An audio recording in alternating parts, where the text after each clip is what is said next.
బుచ్చిరెడ్డిపాలెం పట్టణంలోని శ్రీ వివేకానంద పాఠశాలలో no bag day అనే కార్యక్రమాన్ని పాఠశాల కరెస్పాండెంట్ రామసుబ్బారెడ్డి ఆధ్వర్యంలో నిర్వహించారు. ఈ మేరకు మండల విద్యాశాఖ అధికారి దిలీప్ కుమార్ పాఠశాలను సందర్శించారు. నో బ్యాగ్ డే కార్యక్రమ ముఖ్య ఉద్దేశాన్ని విద్యార్థులకు వివరించారు. ఈ సందర్భంగా ఆయన మాట్లాడుతూ ప్రభుత్వ ఆదేశాల మేరకు మండలంలోని ప్రభుత్వ, ప్రైవేటు పాఠశాలలలో ప్రతి శనివారం నో బ్యాగ్ డే అనే కార్యక్రమాన్ని నిర్వహిస్తున్నామన్నారు. ఈ కార్యక్రమం ద్వారా విద్యార్థుల్లో ఉన్న సృజనాత్మకతను వెలికి తీసేందుకు దోహదపడుతుందన్నారు. విద్యార్థులకు అనేక పోటీలు నిర్వహించడం జరుగుతుందన్నారు. నో బ్యాగ్ డే అనే కార్యక్రమాన్ని నిర్వహించిన పాఠశాల కరెస్పాండెంట్ కు ఆయన ధన్యవాదాలు తెలిపారు. మండలంలోని అన్ని పాఠశాలలు ఈ విధానాన్ని పాటించాలని కోరారు. నా పేరు దిలీప్ కుమార్, నేను మండల విద్యాశాఖ అధికారి బుచ్చిరెడ్డిపాలెంలో పనిచేస్తున్నాను. ఈరోజు శనివారం అయ్యేటప్పటికి నో బ్యాగ్ డేగా మనం శనివారాన్ని జరుపుకుంటున్నాం. దీంట్లో భాగంగా ఈరోజు వివేకానంద ప్రైవేట్ స్కూల్ని సందర్శించడం జరిగింది. ప్రైవేట్ స్కూల్ అయినప్పటికీ కూడా విద్యార్థుల దగ్గర నో బ్యాగ్ డేని జరిపించడం చాలా సంతోషకరం. కరస్పాండెంట్కి ప్రత్యేకంగా విద్యాశాఖ పక్షాన ధన్యవాదాలు తెలియజేస్తున్నాం.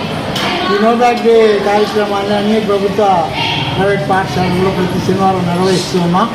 దీనికి టీచర్స్, పిల్లల సహాయంతో ఒక కరికులం ఏర్పాటు చేసుకొని విద్యార్థుల ఇష్ట ప్రకారం ఈ నో బ్యాగ్ డే రోజు ప్రోగ్రామ్స్ డిజైన్ చేసుకొని ఆ విధంగా జరపాలని ప్రభుత్వం నిర్ణయించింది. దానికి సంబంధించి పిల్లల యొక్క నో బ్యాగ్ డే రోజు చేసినటువంటి సృజనాత్మక కార్యక్రమాలన్నీ కూడా రికార్డ్ చేసి పిల్లలకి మార్క్స్ కూడా అవార్డు చేయడం జరుగుతుంది.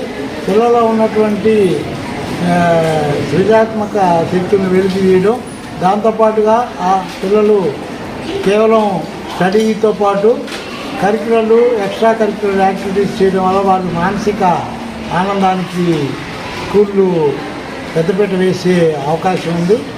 ఈ లక్ష్యంతో ప్రభుత్వం ఈ నో బ్యాగ్ డేని ప్రవేశపెట్టడం జరిగింది. ఈ నో బ్యాగ్ డేని సహకరిస్తున్నటువంటి ప్రభుత్వ, ప్రైవేట్ పాఠశాలలందరికీ కూడా విద్యాశాఖ పక్షాన ధన్యవాదాలు తెలియజేస్తూ ఈ మంచి కార్యక్రమానికి మమ్మల్ని ముఖ్య అతిథిగా పిలిచి పిల్లలకి సందేశించే అవకాశాన్ని ఇచ్చినటువంటి వివేకానంద సంస్థల కరెస్పాండెంట్ రామసుబ్బారెడ్డి గారికి ప్రత్యేకంగా ధన్యవాదాలు తెలియజేస్తూ సెలవు తీసుకుంటున్నాం.